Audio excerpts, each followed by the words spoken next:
Ma doonaysaa inaad si sahlan u isticmaasho lacagtaada dal iyo dibadba?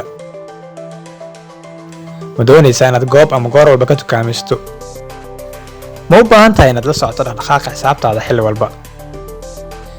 Qaado Mastercard-ku dunidooda ogashahay ee kaafiye. Faa'iidooyinka kaafiye Mastercard aad ka helayso waxaa ka mid ah inaad kala bixi karto lacagta xisaabtaada IBS Bank in ka badan 1 milyan oo ATM dalka iyo dibaddaba. Waxaad u isticmaali kartaa internetka si aad wax uga iibsato. Inaad u isticmaali karto POS ama barta iibka.